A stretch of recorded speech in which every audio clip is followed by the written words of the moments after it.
Baik, saudara-saudara, Shalom Aleichem. Bapak Yahweh memberkati saudara.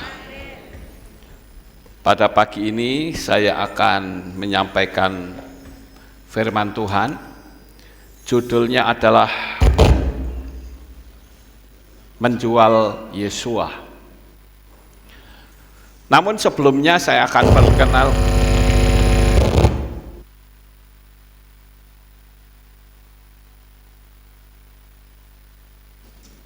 tes.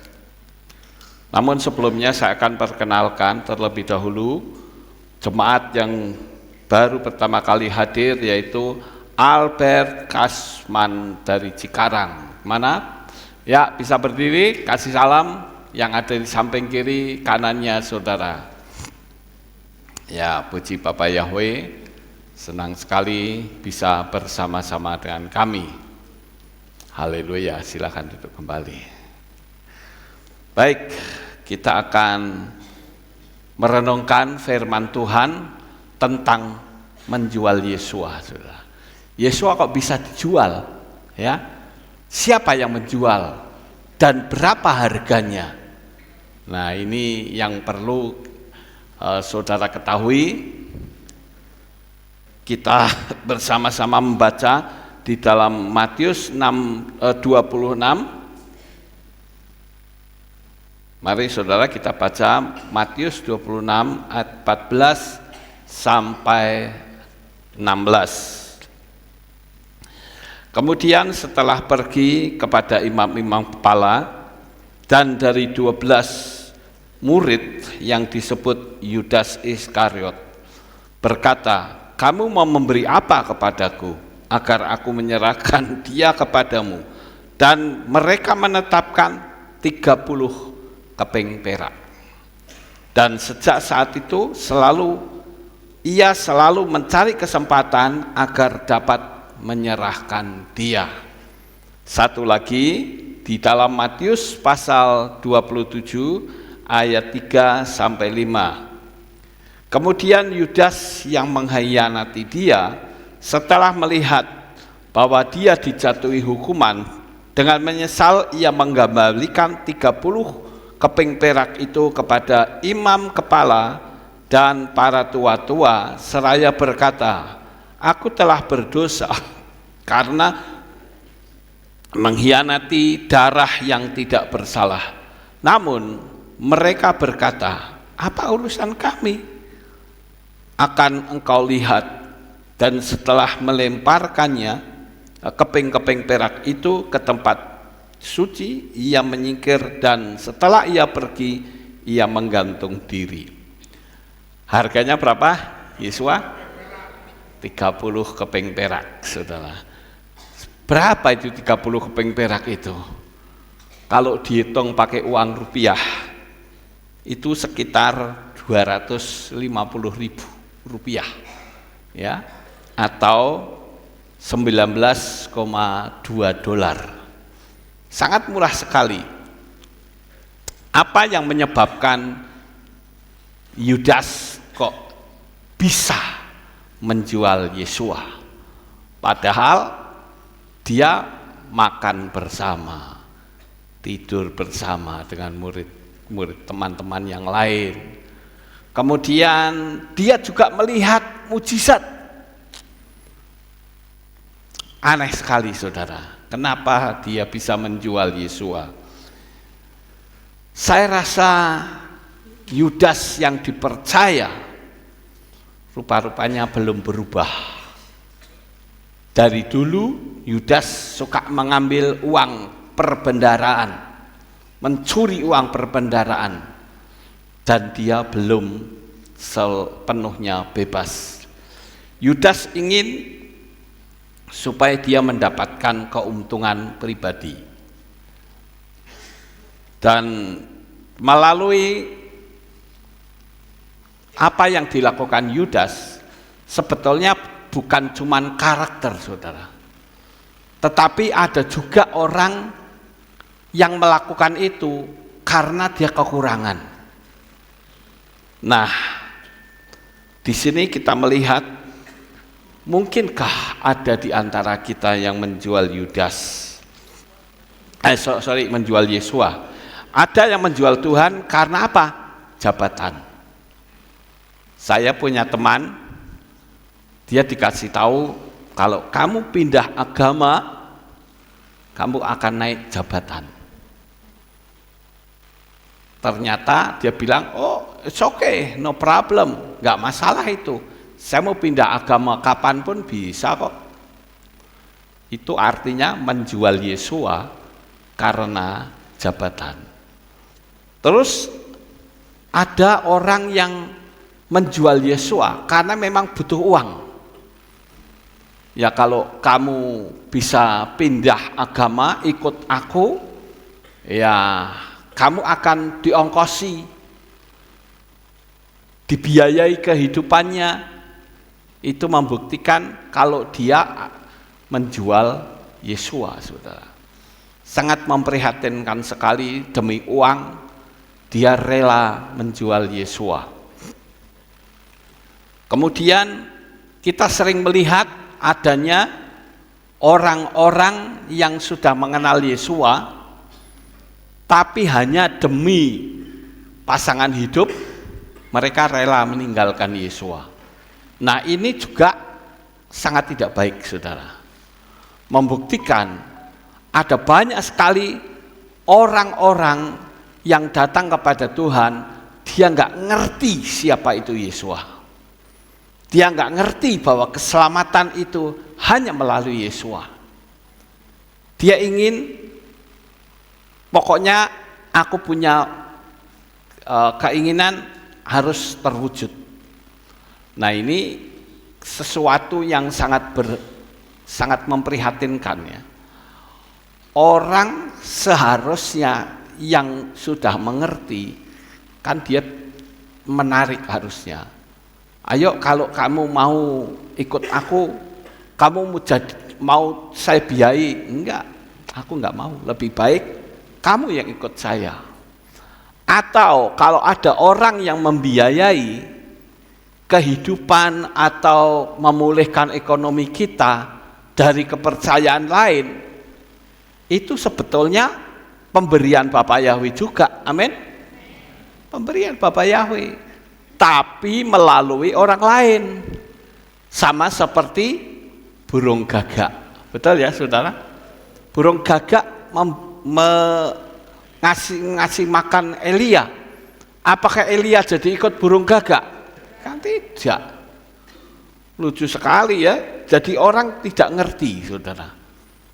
Terus ada juga karena perselingkuhan itu mengikut iman mereka, ya. Itu juga termasuk menjual Yesua. Kemudian melalui pertemanan itu juga menjual Yesua, ya. Jadi demi untuk teman, saya pernah ketemu dengan seseorang, saudara. Dia sudah ngerti nama Yahweh. Dia bilangnya begini, karena saya tanya, Kak, kenapa kamu masih ibadah di situ?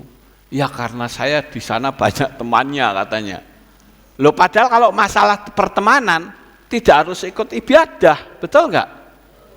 Bisa saja dia datangi rumahnya, bisa saja kan dia ketemuan di mana, ajak makan, tetapi bukan untuk ibadah, karena ibadah itu ritual, saudara. Nah ini sangat disayangkan sekali, ya. Hanya karena teman, dia tidak paham. Loh Pak, tapi saya di sana panggil Yesua, nggak bisa. Sekalipun kamu di sana panggilnya Yesua, tapi kamu berada di tempat yang salah. Ada pepatah yang berkata, the right man in the wrong place. Orang yang benar tapi ada di tempat yang salah. Lah ini bagaimana saudara? Kita itu percaya Bapak Yahweh itu berpikir bahwa kelak kalau saya mati, saya harus kemana? Itu penting sekali yang harus kita ketahui. Ya. Dan saya katakan, nama Yahweh adalah nama yang menyelamatkan. Tidak bisa tidak. Saudara tahu, saya pernah membayangkan bagaimana kalau seandainya saya mati, saudara. Saya bayangkan, oh ternyata mengerikan juga ya. Saya harus jalan sendiri, saya tidak membawa teman, istri saya tidak bisa saya bawa, anak saya tidak bisa saya bawa, sahabat saya juga tidak bisa saya bawa. Sekarang ini saudara, di dalam dunia kekristenan sedang ramai. Dunia kekristenan pada umumnya ya, saya bocorkan kepada saudara, ini saya berdasarkan survei, melihat di internet, yaitu maklar kasus, saudara, dengan konsep 30-70. Seperti ini misalnya, saya kan subscribernya sudah 113, ya. Mau nggak kamu tak endorse? Mau nggak kamu tak promosikan? Mempromosikan apa, saudara? Yang dipromosikan apa? Tidak lain adalah pengkhotbah. Saya akan mempromosikan pengkhotbah. Kalau sampai pengkhotbah itu bisa diterima dan sampai khotbah di sana, maka saya akan mendapat 30 dari hasil persembahan dari pengkhotbahnya. Ini juga namanya menjual Tuhan, saudara. Kalau bisa mempromosikan Yesua, mempromosikan diri kita khotbah, saudara. Terus saya juga mendengar, barangkali saudara juga mendengar, sekarang sedang rame, yaitu Cho Yesu katanya. Berdagang Yesus katanya. Nah ini caranya bagaimana, saudara? Ini di dunia Kristen ya. Makanya mereka menggunakan nama Yunani. Dia berpikir begini, kita akan sewa hotel. Katakanlah sekali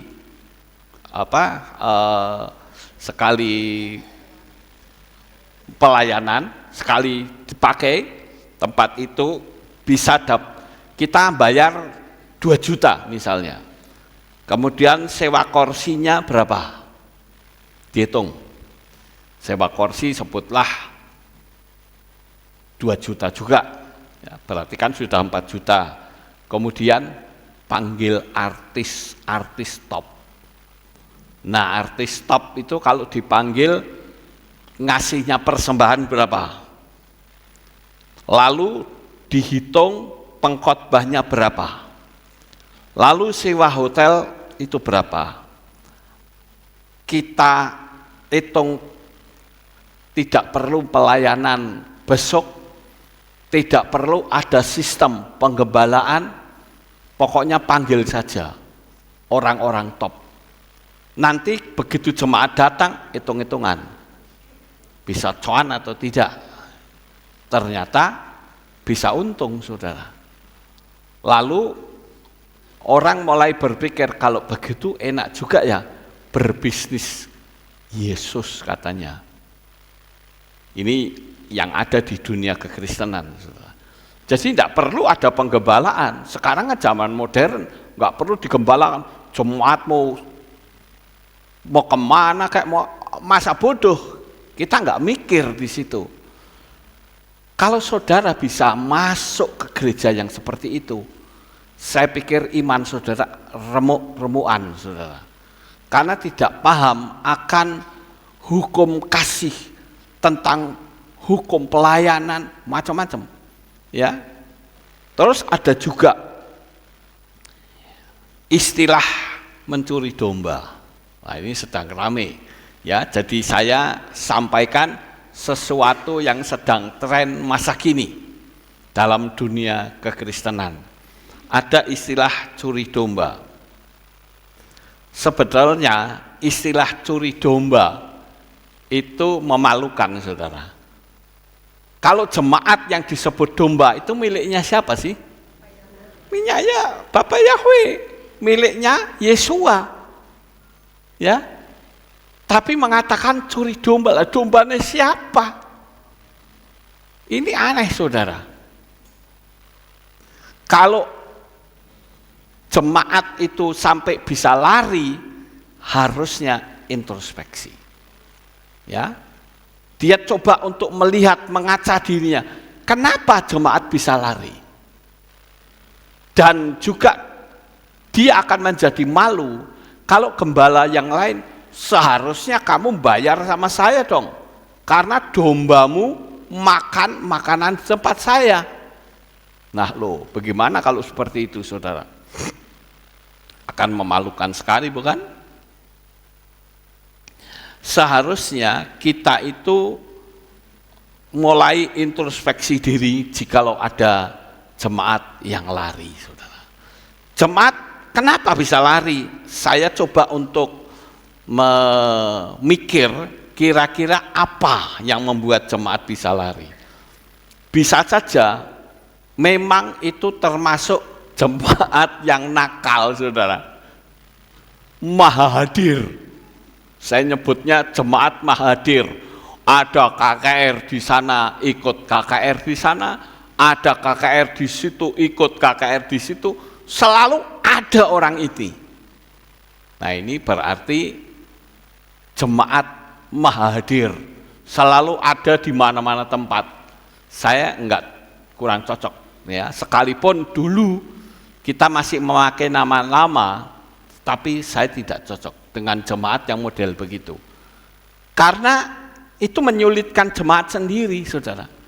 Coba sekarang buktikan kalau ada jemaat yang mati. Ya, seperti baru-baru ini ada yang meninggal dunia. Siapa minta pelayanan, siapa, saudara? Melalui gereja A nggak diterima, alasannya bukan anggota. Gereja B bukan anggota. Gereja C bukan anggota. Seperti itu. Akhirnya apa? Dia cari gembala yang bisa. Ya. Nah, kalau saya dimintain siapapun pasti bisa. Ya, termasuk minta dikremasi, enggak apa-apa. Kita hanya menginjil saja. Kalau yang kremasi tentu saja kami melayani hanya di rumah duka. Kalau di tempat krematorium, silahkan Anda layani sendiri. Ya, jadi harus saklek gitu. Walaupun dikremasi itu tidak sesuai dengan firman Tuhan. Enggak sesuai, saudara. Tetapi ya suruh bagaimana lagi. Orangnya maunya seperti itu. Ya. Tapi kalau jemaat murni, jemaat Aleftau, pasti dia tidak akan mau dikremasi. Pasti dia akan mau dikubur. Saudara. Dikubur pun jangan aneh-aneh. Ya, saya suka melihat yang aneh-aneh, saudara. Oh, nggak tahu nih orang Magelang apa orang mana kok mesti aneh-aneh gitu. Orang Magelang atau orang di luar mesti gini. Coba ketika peti daduran, luruskan. Wah, kurang 5 senti. Diluruskan lagi. Kebablasan.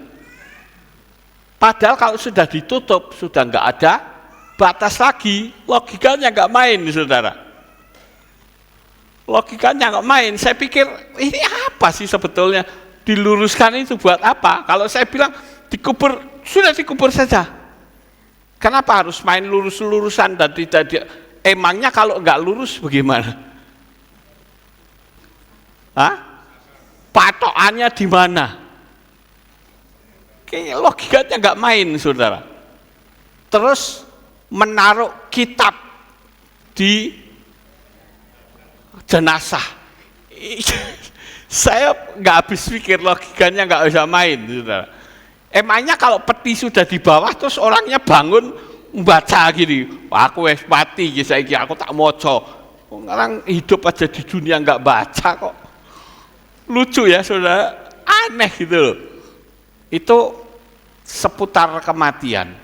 Ya, jadi saya bisa saja mengatakan bahwa orang itu tidak paham kesana kemari. Ya, makanya apa? Ada ilustrasi Yesua mematahkan kaki domba. Betul? Ya, kaki dombanya dipatahkan supaya dombanya tidak nakal, tidak keluyuran, saudara. Ya, kalau di luar kota pakai streaming, kalau misalnya enggak ada, ya kita harus ngerti bahwa keselamatan itu, sorry ya, enggak ada di tempat lain kecuali nama Yahweh dan Yesua HaMashiach. Ya. Terserah orang mau ngomong apa kepada saya, tapi saya meyakini di dalam Yahweh dan Yesua itu ada keselamatan. Saudara bisa ikut streaming, Alefta kan sudah ada streamingnya. Ya, kalau mau streaming itu Kehilat Alefta, saudara. Kemarin ada orang, seseorang yang sedang berdebat, lalu bertanya kepada saya, Pak, cara menerangkannya ini bagaimana? Tak kasih video, saudara. Tak kasih video, terus orang yang ngeyel nggak mau lihat video saya. Lah bagaimana dia paham? Bagaimana dia ngerti? Ya, ketika tak kasih, bagaimana? Sudah ditonton belum? Nggak mau nonton, kata ya wis, karepmu kowe. Ya. Jadi kekristenan kok modelnya begini ya? Kita mengikut satu kepercayaan, wis pokoke, itu modalnya saudara. Makanya Yesua mematahkan kakinya dipanggul supaya jangan lari. Ya begitu juga dengan kita. Kita sering keluyuran ke situs-situs yang lain. Ya, saya pikir iman kamu ada di mana? Kok sampai seperti itu? Ya, jemaat lari itu juga karena mungkin pengajarannya keluar jalur firman, saudara. Saya setiap kali menyampaikan firman Tuhan selalu ada landasannya.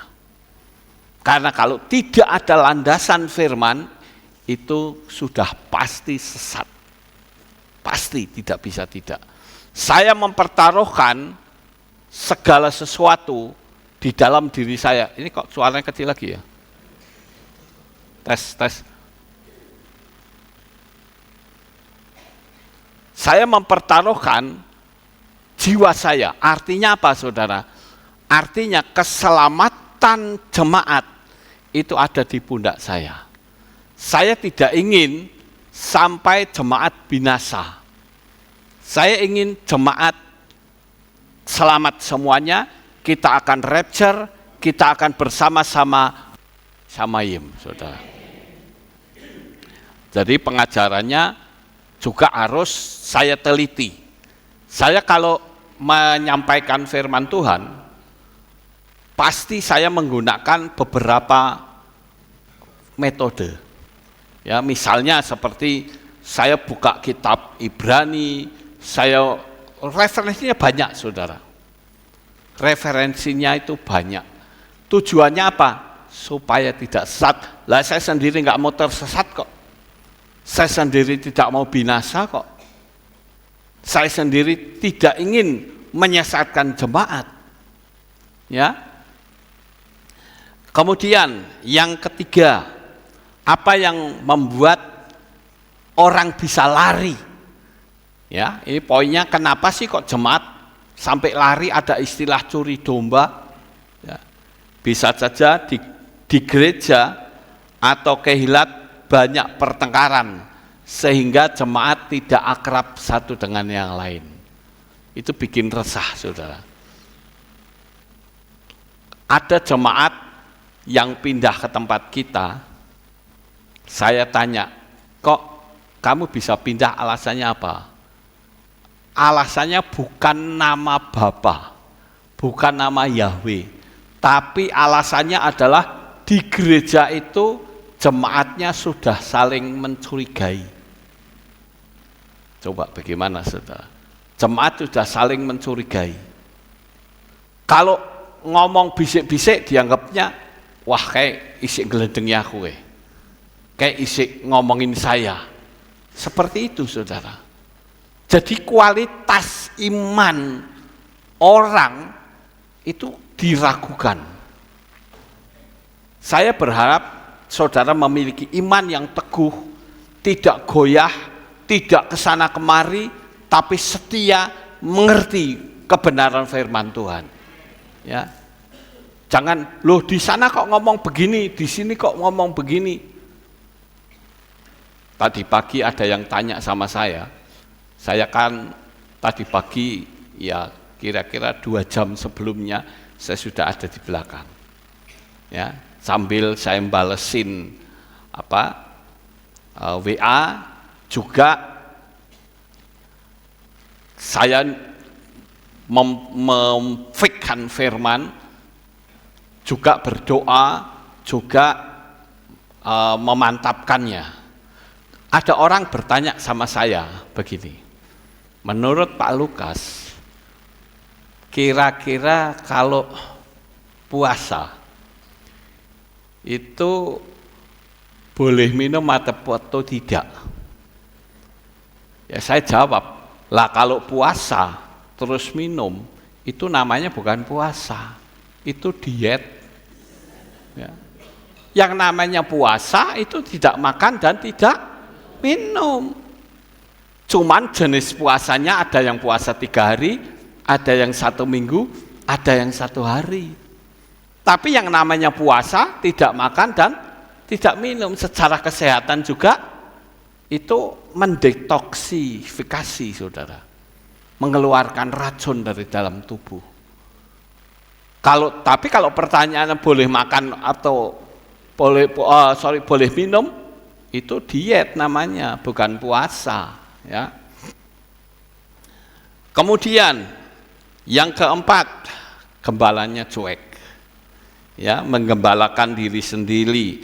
Misalnya saya pernah lihat saudara, pendeta ibadah itu waktu mau firman dia datang, bawanya tas ecolak, dulu kan pakai tas ecolak ya, tas ecolak yang hitam itu, lalu dia jalan kaki, kayaknya gagah banget gitu.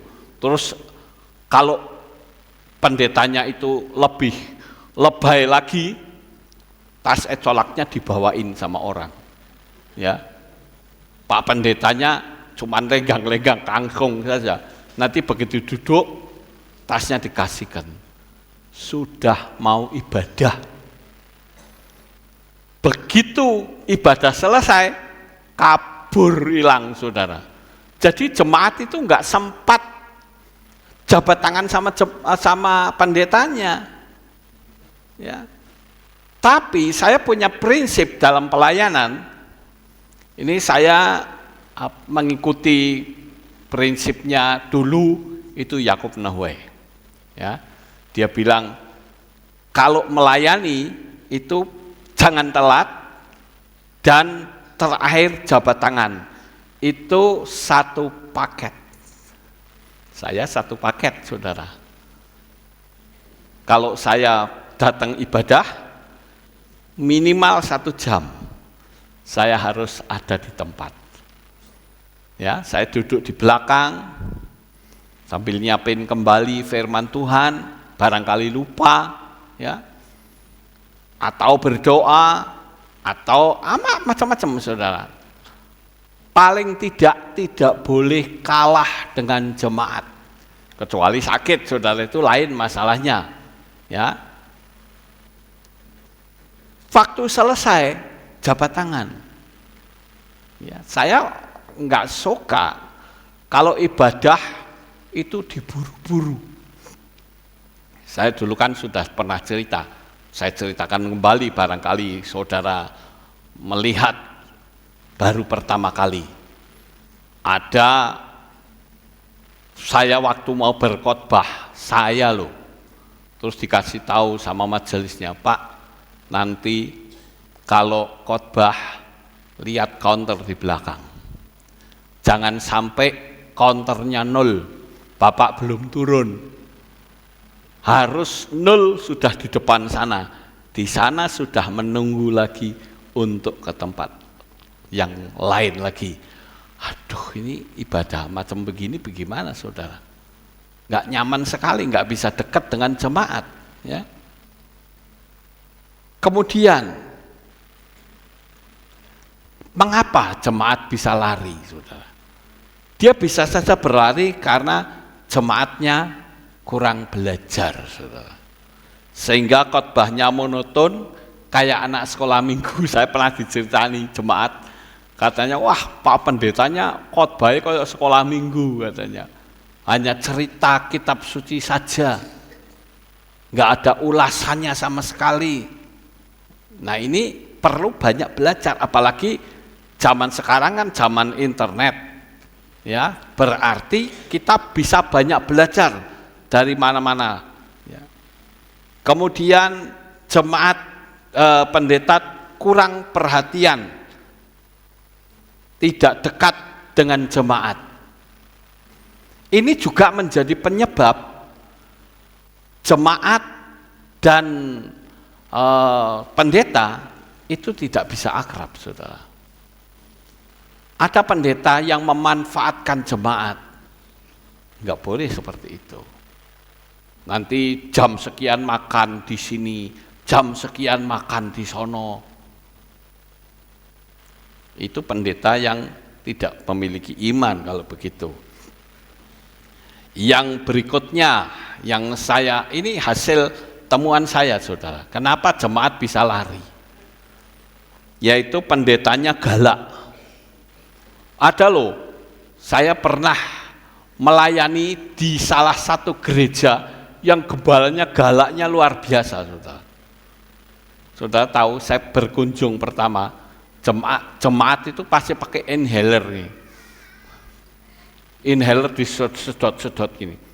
Puarani, apa itu? Ditarik, inhalernya dijatuhkan, diinjek-injek, saudara. Saya pikir ini pendeta ini waras atau tidak, gitu loh. Didatangi, kemudian kalau mau kencing ke belakang, dimarahi, saudara. Jangan lagi-lagi kencing, lagi baser kayak gitu. Lah nek nguyuh di dalam bagaimana? Lucu, saudara. Ini enggak masuk akal sama sekali. Ya, pendeta yang seperti ini membuat jemaatnya enggak betah. Ya. Kemudian sering berkata, ya jemaat saya itu miskin-miskin. Jemaat saya itu ya hidupnya susah. Ya, bagaimana pendetanya itu bisa mendapat berkat kalau tiap hari dikutukin terus? Harusnya pendeta itu mengatakan, kalau jemaat yang aku gembalakan adalah jemaat yang diberkati oleh Tuhan. Ya, dengan demikian maka jemaat itu bisa diberkati oleh Tuhan. Kemudian jemaat pendeta kurang inovatif. Ya. Kurang inovatif itu artinya tidak punya kreasi, saudara. Saya menyampaikan firman, kadang saya selingi dengan sulap, saya selingi dengan talk show, saya selingi dengan macam-macam. Tidak monoton seperti itu. Kadangkala juga diberi kesaksian. Itu jemaat akan bisa merasa, oh iya ya kok orang itu seperti itu. Kalau mendengar kesaksian kan mesti, kalau orang itu bisa, saya pasti bisa. Karena yang disembah adalah Yahweh yang sama. Kalau kita mendengar cerita tentang Mose misalnya, membelah lautan, kita harus berkata, kalau Mose bisa, saya pasti bisa. Saya punya keyakinan, apapun jalan buntu, pasti ada jalan keluar bersama dengan Bapak Yahweh. Ya, harus seperti itu. Kemudian perbedaan teologis. Saya sedang berpikir untuk prinsip teologia atau teologisnya. Kalau di KPI tidak boleh ada, yaitu pemanggilan nama Yahweh dengan Hashem. Tidak boleh. Tidak boleh juga manggil Yahweh dengan Adonai saja. Tidak boleh. Kalau pakai Hashem itu kan artinya nama itu kan kurang ajar, saudara. Ya, kalau manggil orang tuanya, misalnya manggil saya Papi Lukas, papimu siapa? Papi saya Papi Lukas. Tapi sekarang ngomong orang itu, kira-kira sebagai orang tua kurang ajar, merasa kurang ajar enggak anaknya begitu? Pas kurang ajar, bocah dididik apa enggak sih? Kok mengatakan orang itu, nama itu? Emangnya siapa Bapak Yahweh? Dia itu kan Tuhan Sang Pencipta. Dan bukan cuman itu. Ya, saudara. Mereka pakai alasan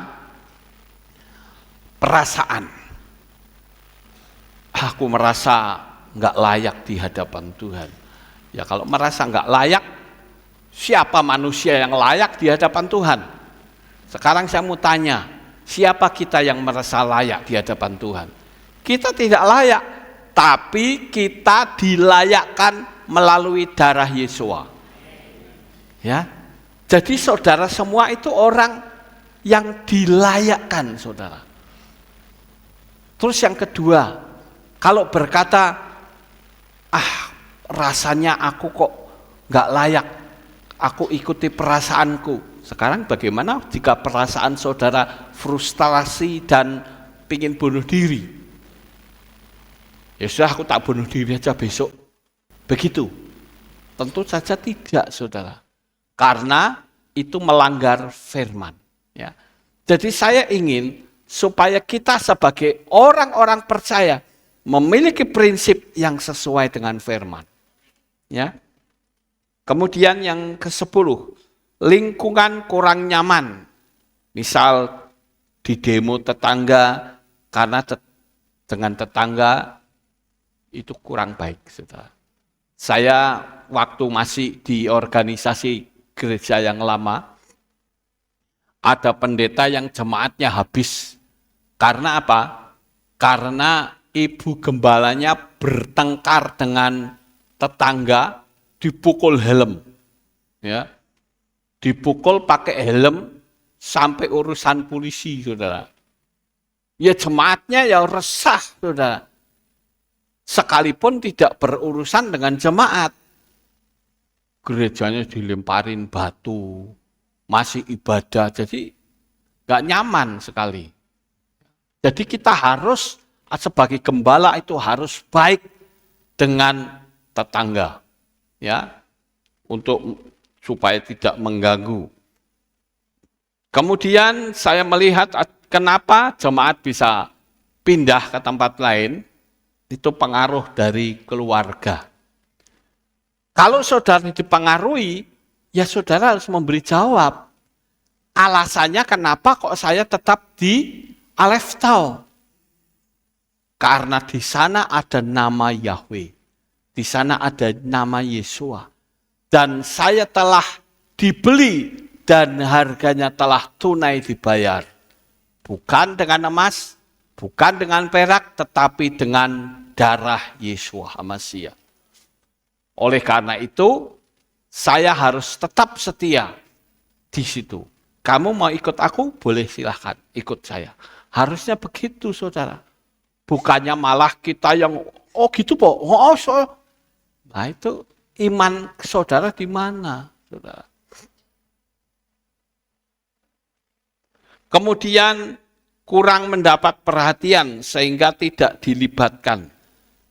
Saya ingin jemaat yang punya potensi semua masuk dalam dunia pelayanan. Walaupun pelayanan itu tidak harus di panggung ini. Saya dulu nggak dianggap, saudara. Tapi saya melayani, yang penting Tuhan yang aku sembah itu senang. Saya pernah cerita sampai saya bikin mesin babat ya dari bor listrik, kemudian saya bikin trafo, gulung trafo sendiri. Tujuannya apa? Untuk kemuliaan Tuhan. Saya tidak pernah disuruh. Saya juga tidak pernah dilibatkan. Saya enggak pusing kok. Banyak orang yang kalau sedikit saja tidak dilibatkan, ngomongnya apa saudara? Wah, aku ora kanggo. Saya sudah tidak kepakai. Ini apa? Ya, kalau saya kok enggak pusing, tidak ditempatkan, malahan nih, saudara. Saya independen, bebas menyenangkan hati Tuhan. Begitu. Apalagi ini kan sudah pakai apa? Listrik, saudara. Ya, menorahnya. Masalah nyumet lilin saja jadi masalah besar. Dulu waktu masih Natalan, ya gereja-gereja ada nyumet lilin, kok saya tidak disuruh nyumet. Saya tidak menyalakan lilin, marah, ngamuk. Kenapa saya tidak disuruh terlibat menyalakan lilin? Ngapain marah kalau ingin menyalakan lilin? Beli saja lilin 1 pak yang besar atau 10 pak. Sumeti sendiri di rumah. Lebih puas. Kamu nyumet paling 1 lah, saya 10 pak. Itu kan bisa seperti itu. Tapi karena tujuannya adalah untuk keegoisan. Supaya dilihat orang. Itu tidak baik, saudara. Kemudian apa? Misal khotbahnya kurang menjawab kebutuhan. Ya, sering memukuli dari mimbar. Itu juga tidak baik. Khotbahkan saja. Terserah orang kena atau enggak, itu urusannya Tuhan. Ya. Oke, sekarang kita kembali ke masalah menjual Yesua, saudara. Ada yang menjual Yesua, waktu saya pertama kali di kota Magelang, saya ingat, saudara. Kira-kira ya sudah 2 tahun di Magelang, saya telepon seorang pendeta, saya nggak perlu sebutkan, pendetanya top. Saya bilang, Pak, Bapak bersedia melayani ke tempat saya enggak kira-kira? Dia jawab, jemaatnya Pak Lukas ada berapa? Saya masih sedikit Pak, paling 25. Gini saja Po, Bapak kumpulkan pendeta-pendeta, ya, lalu bikin KKR undang saya. Dalam hati saya kok angel temen yang undang pendeta iki, ya. Sampai saya punya pemikiran, kalau saya diundang, saya tidak akan bermental seperti ini. Belum lagi, nanti kalau sudah undangan, kirim orang dulu. Kirim orang dulu, saudara. Dicek sound systemnya, memadai atau tidak. Kalau soundnya itu memadai, boleh. Tapi biaya orang datang, sing ngundang yang dibebani. Ini kan sudah bisnis namanya, bukan pelayanan. Nanti giliran sudah diundang, tanya lagi, nanti nginepnya di hotel bintang berapa. Orang bilang, kalau tidak bintang 4, enggak mau, saudara. Nah, saya kalau hotelnya bintang 7, baru mau. Ya, bintang 7, puyer bintang 7 itu. Ya. Kadangkala orang itu milih, saudara. Saya pernah, sekali waktu ditelepon orang, Pak nanti jemputnya pakai mobil apa? Saya bingung lagi, saudara. Lu maksudnya piye? Nah ya, saya mengundang Bapak nanti supaya puas undangan kami, Bapak mau dijemput pakai mobil apa? Saya bilang dijemput saja di bandara. Saya tidak urusan apakah itu mobil teruntung ataukah mobil, pokoknya semua mobil apapun saya siap. bila perlu naik motor pun jadi, saudara. Loh, saya pernah pelayanan sampai ke hutan-hutan, itu di video saya ada jemputannya pakai motor, saudara. Saya cuman berpikir, kita gembos nang dalan piye. Yang saya takutkan hanya itu, ya. Karena sana sini hutan, ya. Itu di daerah Sulawesi, saudara. Jadi jangan sampai membisniskan pelayanan. Jangan sampai membisniskan Tuhan. Itu sangat tidak baik, saudara. Kita kembali bicara tentang menjual Yesua. Ada lagi, itu kita masih ngomongin pendeta, saudara. Karena saya terus terang dengan pendeta itu trauma. Nggak berani panggil, saudara. Karena pernah saya ngundang pendeta, dia pasang tarif. Pasang tarif, saudara. Kira-kira bisa nggak nanti persembahan kasihnya sekian gitu. Ngeri saya. Mendengar saja saya sudah gila, saudara. Saya bilang, ya mungkin nggak sampai Pak, ya mungkin next time kali ya. Supaya jemaat banyak dulu, iya Pak, terima kasih. Dalam hati, ojo ngasih aku undang meneng. Jangan sampai saya panggil lagi. Wah, ngeri saudara, pendeta-pendeta itu. Terus, ada lagi. Ini oknum ya, kembali bicara oknum saudara. Yang pakai doping. Karena pelayanannya banyak, menggunakan doping supaya fit. Kalau fit, pelayanan 1 hari bisa 8 kali, ya otomatis persembahannya juga besar. Nanti jam sekian di gereja ini, jam sekian lagi di gereja ini. Makanya dia pakai doping. Saya bilang nggak cocok kayak gitu. Yang dikejar bukan pelayanan, tetapi uang, saudara. Ini lagi ramai sekarang di dunia Kristen, ya.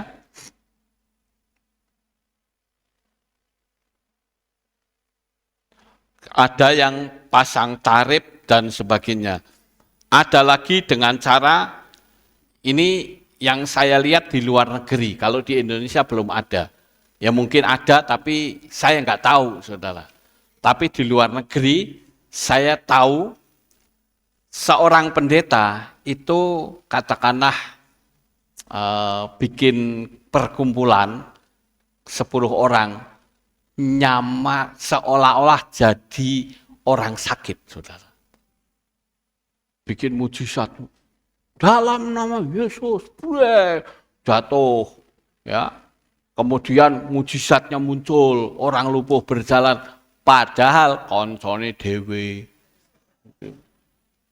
Ada yang seperti itu, saudara. Itu saya ketemukan di salah satu gereja di Amerika. Ya.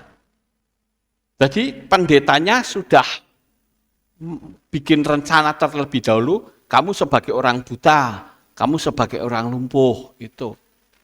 Bayangkan, jadi mujizatnya palsu. Cuman nggak tahu kalau di Indonesia, saya belum pernah lihat, saudara. Ya, itu artinya menjual Tuhan, yaitu segala sesuatu yang menguntungkan demi uang. Sekarang kalau saya mau tanya kepada saudara, pendeta-pendeta ngerti nama Yahweh enggak kira-kira? Ngerti, saudara. Lah nek dia bertahan dengan nama lama, itu hanya 2 kemungkinan. Dia enggak ngerti. Nah, dibilang nggak ngerti, ya salah juga, wong nama ngerti kok. Dia diikat oleh kekuatannya nama itu, ya, nama asing, atau dia menjual Tuhan. Ngonek saya panggil nama Yahweh, jemaat lari semua. Nanti sipun katanya, rugi. Dulu juga begitu, saudara. Waktu tahun 2000, saya pernah diomongi orang. Ya, orang itu ngomongnya begini, Kalau kita punya perusahaan kita sudah di atas angin, Pak Lukas. Jemaat di sini 1.500 loh, saudara. Ya. Ingat, kalau ini digambarkan sebagai perusahaan, itu sudah 1.500. Ya, sudah di atas angin.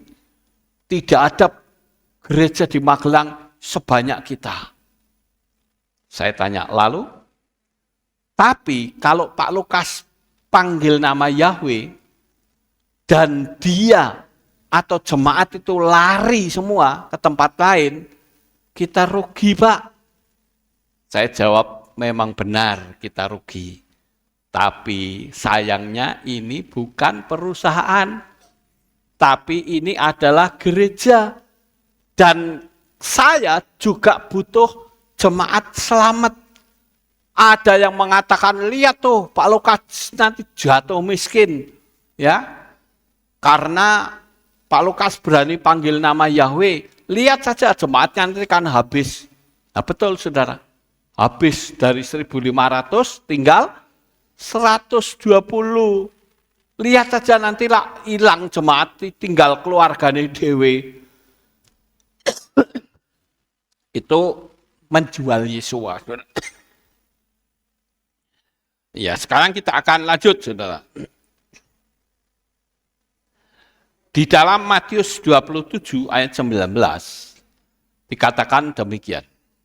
Dan sementara dia duduk di kursi pengadilan, istrinya menyuruh orang kepadanya untuk mengatakan, kiranya tidak ada apa-apa atasmu dan atas orang benar itu. Karena aku telah menderita banyak hal hari ini melalui mimpi sehubungan dengan dia. Ini ceritanya istrinya Pilatus dapat mimpi, saudara. Dia mimpi kalau Yesua adalah orang benar. Jangan diusik. Nek berani macam-macam mengusik dia, saya yang berbahaya. Saya membaca literatur, entah ini benar atau tidak, saudara. Ya, namanya juga saya senang baca sekarang. Katanya ya, literatur itu menurut tradisi katanya Pilatus bertobat. Pilatus itu menerima Yesua. Ya, sekalipun dia yang menyalibkan Yesua secara organisasi atau secara pemerintahan, kan itu wewenangnya Pilatus, saudara. Walaupun dia sempat cuci tangan. Aku tidak mendapati kesalahan pada orang ini. Cuci tangan dia. Jikalau berdosa, siapa yang tanggung dosanya? Lalu jemaat Israel mengatakan, tanggungkan dosa itu kepada saya. Wah, ini kelewat berani, saya bilang. Makanya apa? Sampai hari ini Israel mengalami kesulitan terus, saudara. Tapi akhirnya Pilatus bertobat. Itu menurut yang saya pernah baca. Mengapa pimpinan gereja tidak berani memberitakan kebenaran, sekalipun sudah diingatkan berkali-kali oleh YouTube, oleh majalah, oleh film-film, dan lain-lain. Saya sempat berpikir, saudara, kenapa ya kok bisa begitu?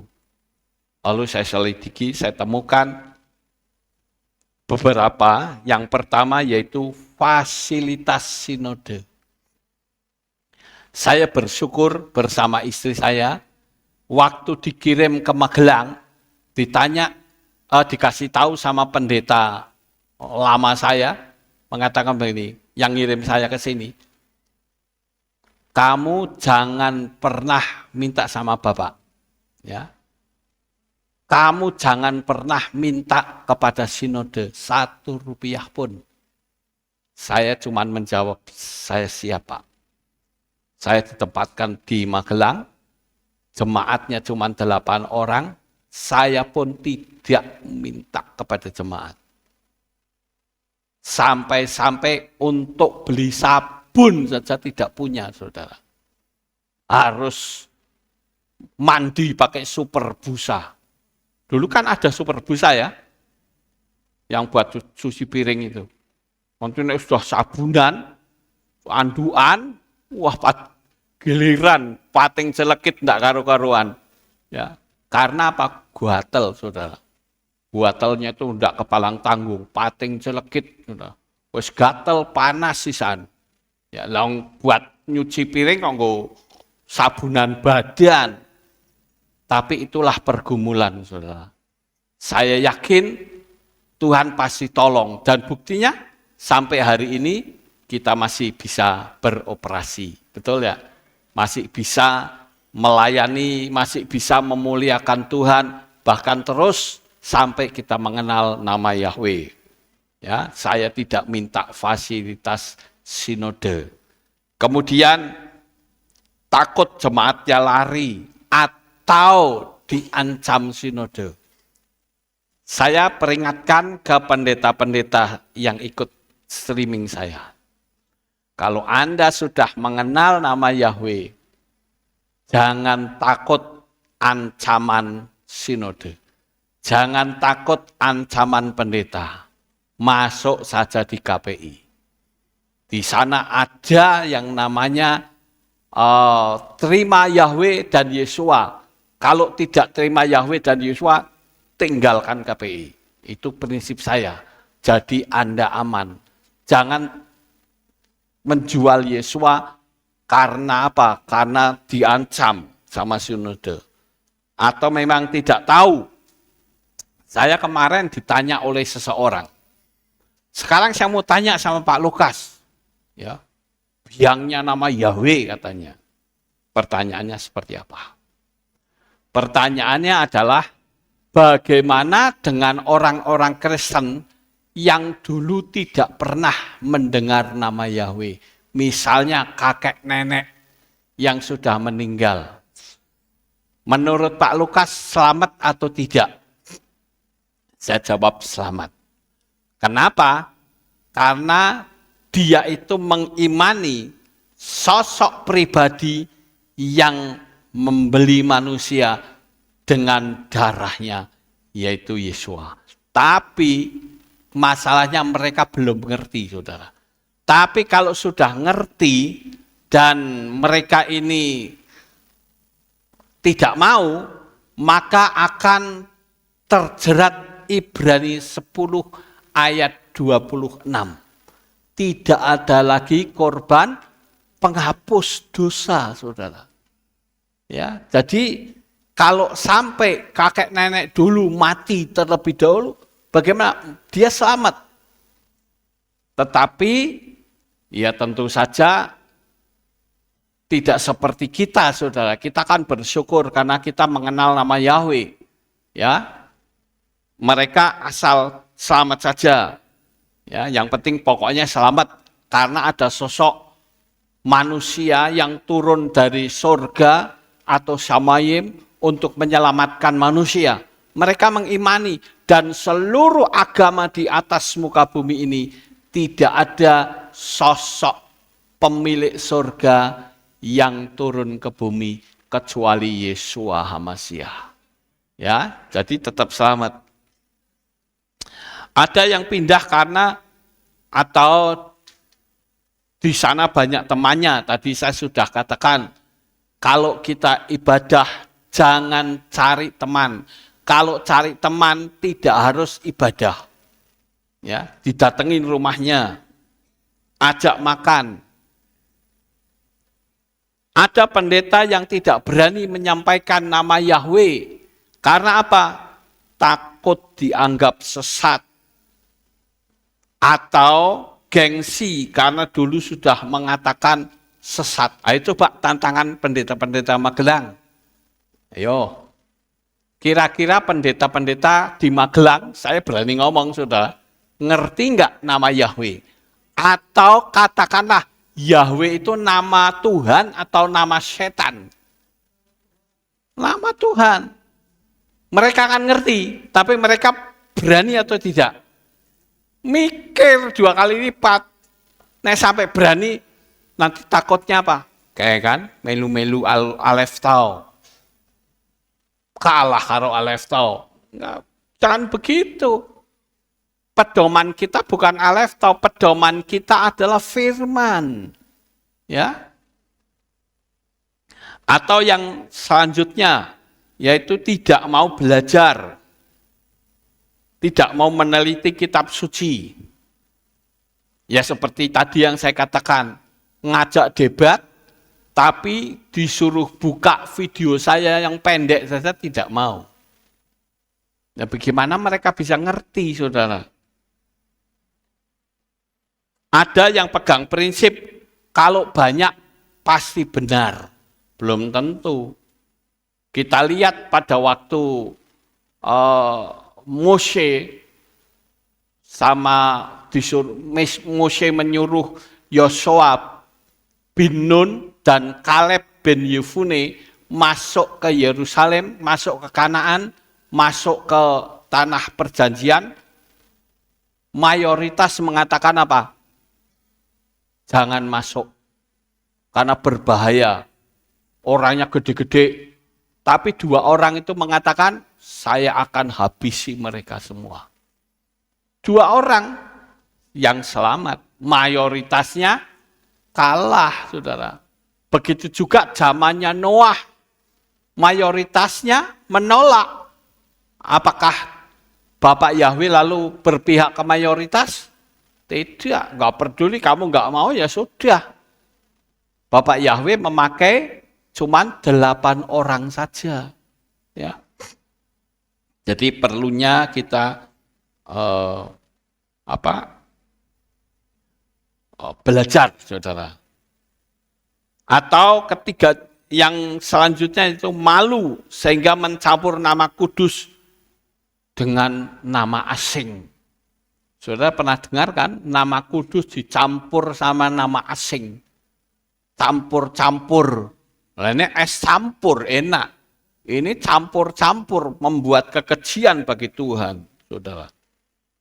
Kemudian yang selanjutnya, malu.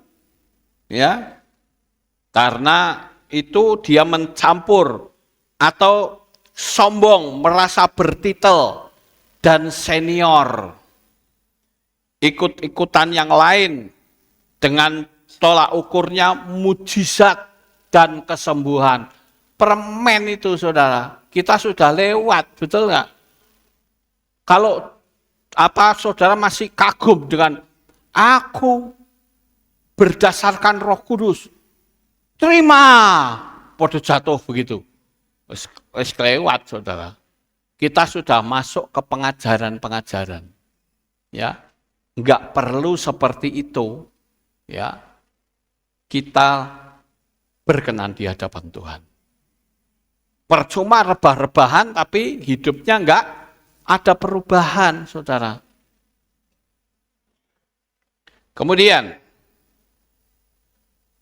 mengapa begitu banyak pemimpin kekristenan yang tidak berani memberitakan kebenaran namanya yang ajaib, lebih suka mempertahankan nama asing?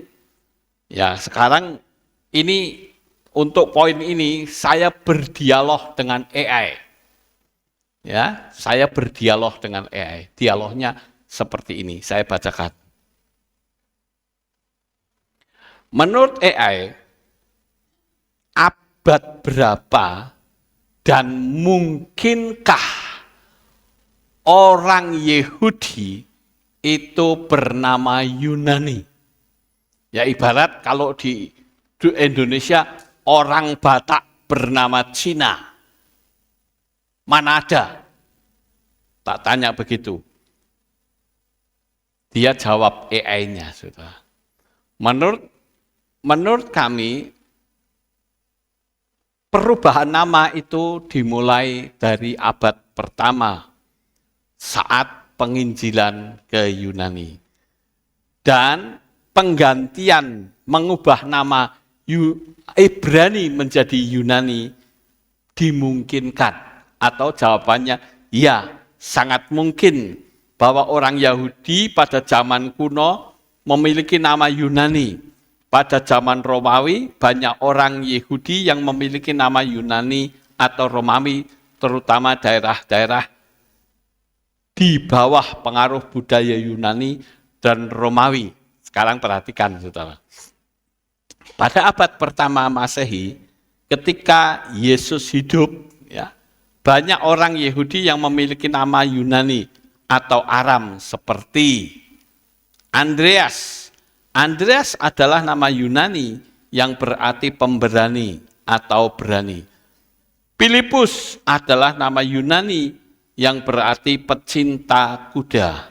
Markus adalah nama Latin yang berarti Mars, namun juga digunakan oleh orang Yahudi.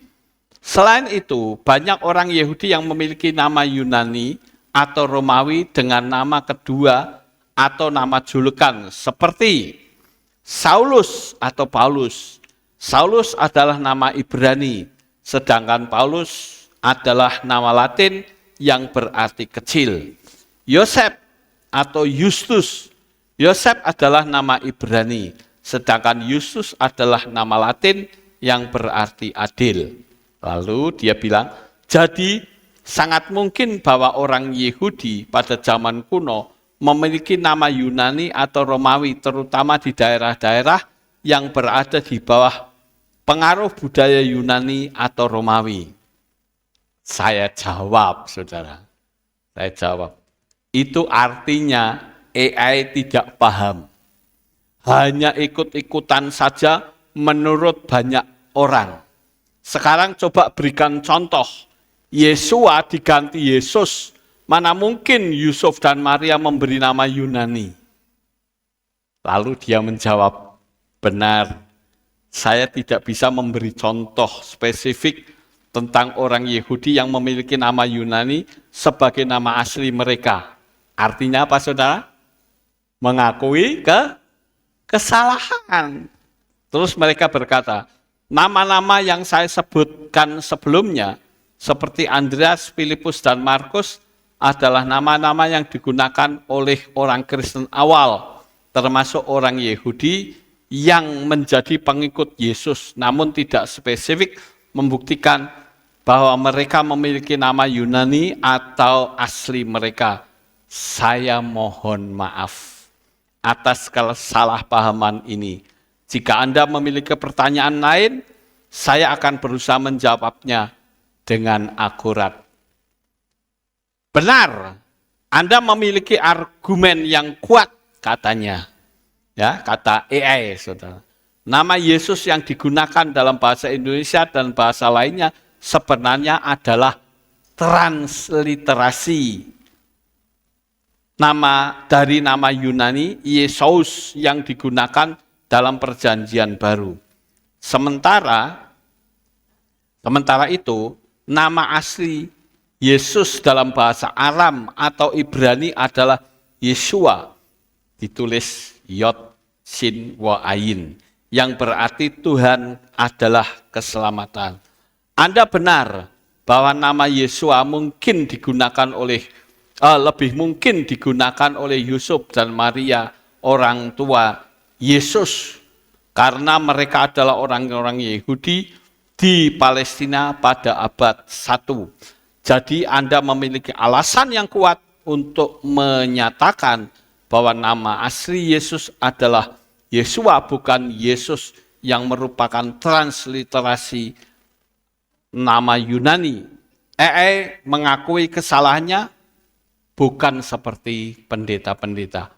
Pokoknya, nah itu saudara ya. Mengapa nama Yahweh menjadi Hashem dan Adonai? Saya tanya AI lagi. Jawabnya, dalam tradisi Yahudi, nama Yahweh dianggap sebagai nama yang suci dan tidak boleh diucapkan secara langsung. Oleh karena itu, orang Yahudi menggunakan beberapa cara untuk menghindari pengucapan nama Yahweh secara langsung. Alasan penggunaan Hashem atau Adonai, yang pertama, kesucian nama. Nama Yahweh dianggap sebagai nama yang sangat suci dan tidak boleh diucapkan secara langsung, karena dianggap dapat menimbulkan kesalahan dan penghinaan atau penghinaan. 2, penghormatan. Orang Yahudi ingin menunjukkan penghormatan dan rasa takut kepada Tuhan dengan tidak mengucapkan namanya secara langsung. Yang ketiga, penggunaan Hashem dan Adonai telah menjadi tradisi dalam agama Yahudi selama berabad-abad. Arti Hashem dan Adonai. Hashem, di situ ditulis He, Shin, Mem. Artinya nama dalam bahasa Ibrani. Orang Yahudi menggunakan kata ini untuk mengacu pada nama Yahweh tanpa mengucapkan namanya secara langsung. 2. Adonai artinya Tuhanku. Alef, Dalet, Waw, Nun, Yod. Dalam bahasa Ibrani, orang Yahudi menggunakan kata ini untuk mengacu kepada Tuhan sebagai pemilik dan penguasa. Dengan demikian, penggunaan Hashem dan Adonai dalam agama Yahudi merupakan cara untuk menunjukkan penghormatan dan rasa takut kepada Tuhan, serta untuk menghindari nama Yahweh secara langsung. Terus saya jawab, di mana ayatnya kalau Yahweh itu demi untuk menghormati namanya harus diubah. Yang ada justru memberitakan nama Yahweh. Seperti dalam 1 Korintus 16 ayat 8, Mazmur 105 ayat 1, dan Yesaya 12 ayat 4. Dia jawab, Anda benar. Dalam Alkitab ada beberapa ayat yang menunjuk kepada orang-orang untuk memanggil dan memberitakan nama Yahweh. Ayat-ayat saya dikutip sama AI, saudara. Ayat-ayat ini menunjukkan bahwa nama Yahweh harus dipanggil dan diberitakan, bukan diubah atau disembunyikan. Ini bertentangan dengan praktek mengganti nama Yahweh dan Hashem atau Adonai dalam tradisi Yahudi. Terima kasih atas koreksinya, katanya. Ingat, setiap kali saya tanya tentang nama Tuhan, kamu harus mengatakan Yahweh dan Yesua. Jangan ikut-ikutan orang lain. Saya ngomong begitu. Saya ingat, mulai sekarang saya akan menggunakan nama Yahweh dan Yesua, membahas tentang Tuhan dan Yesus sesuai dengan Alkitab. Saya tidak lagi menggunakan istilah-istilah lain yang mungkin digunakan dalam tradisi agama tertentu. Terima kasih atas peringatannya. Saya akan berusaha menggunakan nama-nama yang tepat sesuai dengan Alkitab. Ada gereja yang akan tutup dengan biaya operasional. Di satu sisi ada yang setuju, ada yang tidak. Ini saya lihat di YouTube, saudara. Ada gereja yang ditutup karena biaya operasionalnya tinggi. Ya, karena dia sewa tempat di mall. Ya. Saya bilang lebih baik jangan di mall, di tempat-tempat yang sederhana saja, yang penting bisa ibadah. Ya. Ini sama dengan jemaat dijadikan korban bisnis pendeta gadungan. Keselamatan jadi dipertanyakan, untung bukan pengagung Yahweh. Mungkin kita berkata, kenapa para penguasa dengan orang awam itu pinteran orang awam? Kenapa? Karena kekuatan uang. Kebenaran dijual, toh yang celaka orang lain. Sekarang gereja menjadi gereja virtual. Sekarang muncul lagi, saudara, yaitu gereja virtual. Orangnya tetap di rumah, tapi bisa datang di gereja. Ya, gereja virtual. Jadi akhirnya apa? Kita saling menyerahkan, ya, seperti Yudas, akhirnya dia sendiri yang gelo. Ya. Nah, ini ciuman maut yang membinasakan. Atau saya sebut ciuman pemberontakan, kebencian yang dikemas dengan format kasih menusuk dari belakang. Kelakuannya Yudas juga, saudara. Ya, di dalam Matius 26 ayat 49, dan segera setelah mendekat kepada Yesua, dia berkata, "Salam ya Rabi," dan dia menciumnya. Mencium itu kan tanda kasih, betul nggak? Tapi sekarang mencium itu tanda pembunuhan. Ya. Artinya spirit ciuman mautnya Yudas sampai sekarang masih ada. Kelihatannya baik, tetapi menusuk dari belakang. Kita harus menerima kekurangan masing-masing. Jangan sampai saling memaksakan seperti diri sendiri. Kalau bicara juga harus yang baik, kita juga harus rukun. Orang akan merasa gelo kalau sudah meninggal. Ya. Saya anjurkan agar saudara mengasihi keluarga maupun jemaat yang lain. Karena sekali waktu mereka berpisah dengan kita selamanya, saudara akan gelo, saudara. Tidak bisa lagi omongan. Makanya orang-orang Cina, mereka kalau sudah mati dikasih apa?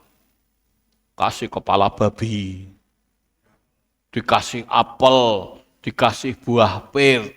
Emang yang meninggal bisa makan? Gak bisa, tapi itu upaya pada waktu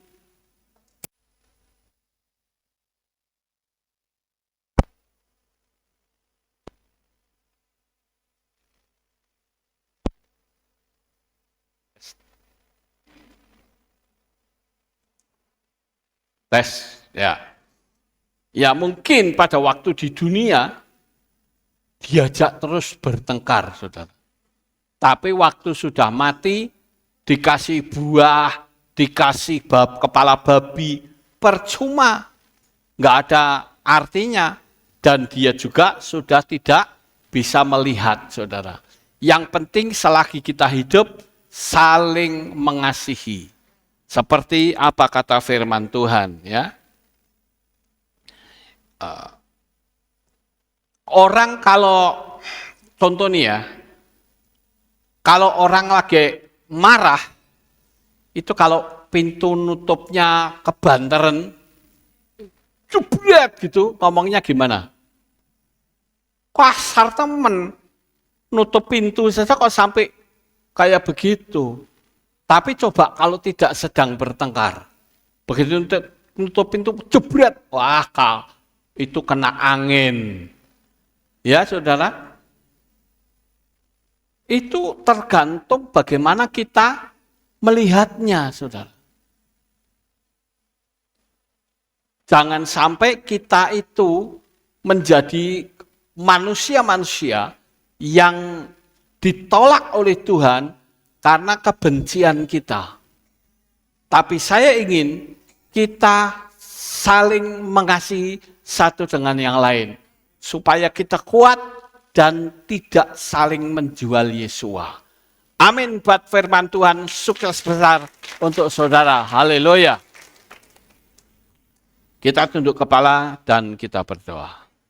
Terima kasih Bapak Yahweh, kami bersama-sama telah mendengarkan firman-Mu.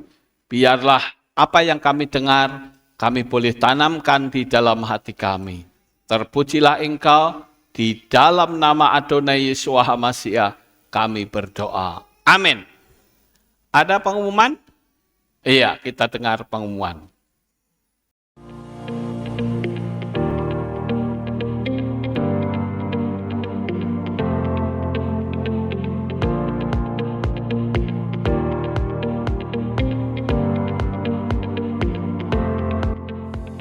Shalom saudara, berjumpa kembali di Aleph Taum Update News. Berikut kami sampaikan pengumuman untuk minggu ini.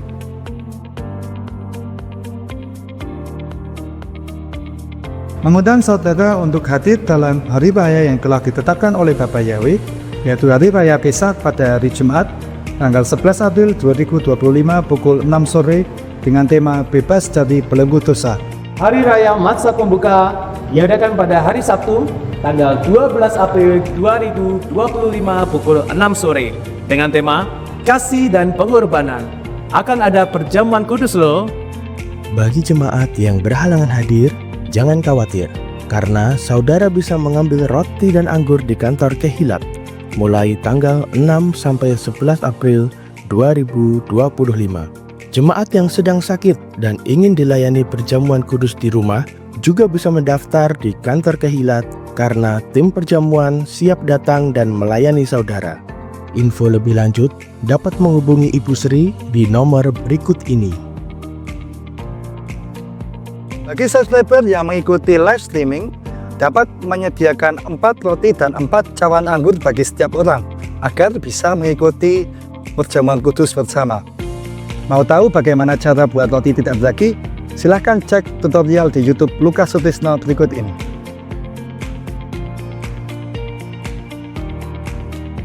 Berikutnya, Hari Raya Bikurim atau Buah Sulung akan diadakan pada hari Minggu, tanggal 20 April 2025 pukul 6 pagi dengan tema Berikan yang terbaik untuk Bapa Yahweh. Saatnya kita memberikan persembahan sulung kepada Bapa Yahweh.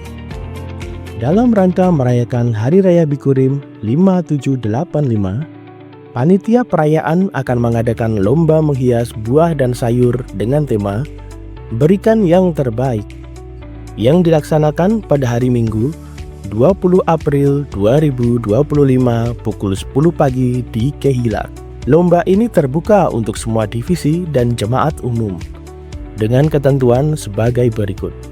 Satu tim terdiri dari 3 orang, boleh mewakili divisi atau peserta umum. Anggaran biaya dalam menghias sayur dan buah maksimal Rp75.000. Peserta tidak boleh menghias sayur dan buah di rumah.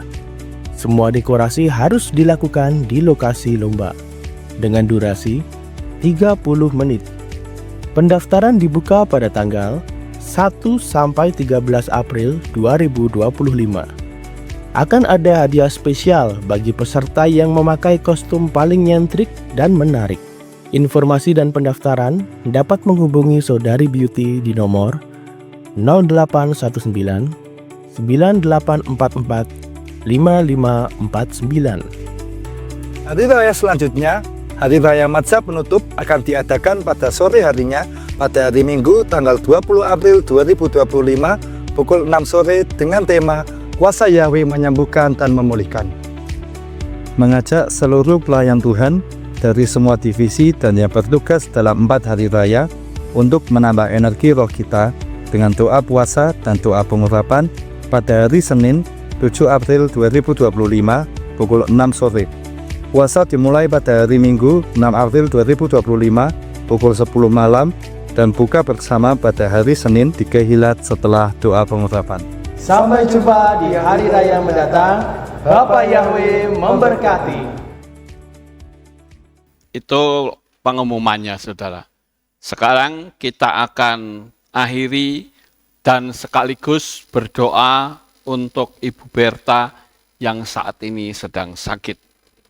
Saya ingin kita bersama-sama bangkit berdiri, kita akan mendoakan Bu Berta dan sekaligus menutup kita dalam doa. Terima kasih Bapak, sebentar kami akan pulang ke rumah kami masing-masing. Kami mohon supaya Engkau berikan pertolongan atas kami. Demikian pula dengan Bu Berta yang saat ini sedang sakit. Tuhan jamah, Tuhan sembuhkan sehingga dia bisa kembali setia seperti waktu-waktu yang lalu. Terima kasih Bapak, segala sakit penyakit kami patahkan di dalam nama Adonai Yeshua HaMashiach. Terima kasih Tuhan, inilah doa syukur kami.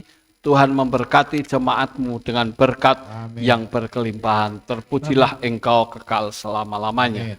Angkat tangan saudara dan kita akan menerima berkat Kohanim. Haleluya. Yefare keka Yahweh wa yismereka.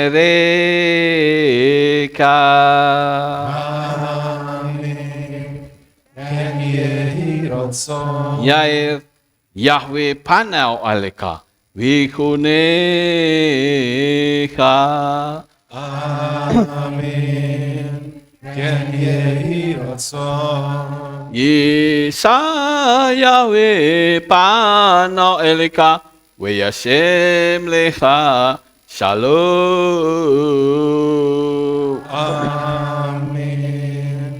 Ken yehi ratzon. Baruk ata Baer, Ufaruk ata Besaleh. Diberkatilah engkau di kota dan diberkatilah engkau di ladang. Amin. Baruk peribit nika, ufri atmaka, ufri faemteka, sikar alapika, westerot soneka. Diberkatilah buah kandunganmu, diberkati hasil bumimu, hasil ternakmu, anak-anak lembumu, dan anak-anak dombamu. Amin. Baruk tan aka umesarteka, diberkatilah bakolmu dan tempat adonanmu. Amin.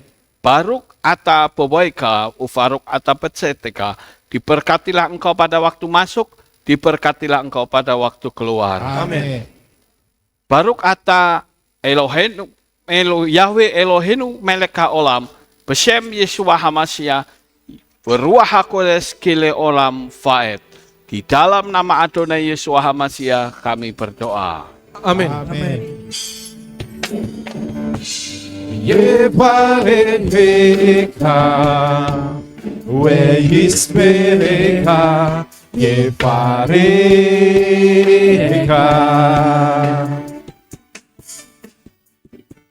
Yair Yahweh, Banaweleka, Wikudeka.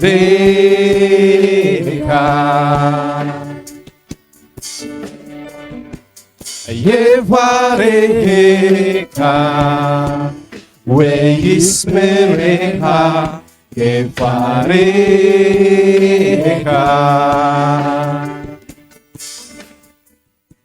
Yisayahweh, Banaweleka, Wikuneka.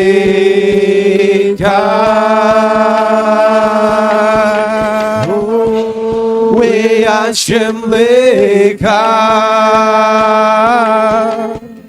Shalom, shalom. We Hashem Leka. Shalom, shalom. Yevareka, Yismereka, Yevareka. Selamat pulang, tetap menjadi milik Tuhan Yeshua Hamashiach. Amin. Bapak Ibu Saudara semua diberkati. Shalom. Amin. Terpujilah Bapa Yahweh yang Maha Kuasa. Terima kasih atas kehadiran Bapak Ibu Saudara sekalian dalam ibadah bersama kami di Kehilat Alef Tau Magelang. Doa saya Bapa Yahweh memberkati dengan kesehatan yang sempurna, damai sejahtera dan berkat materi yang semakin melimpah.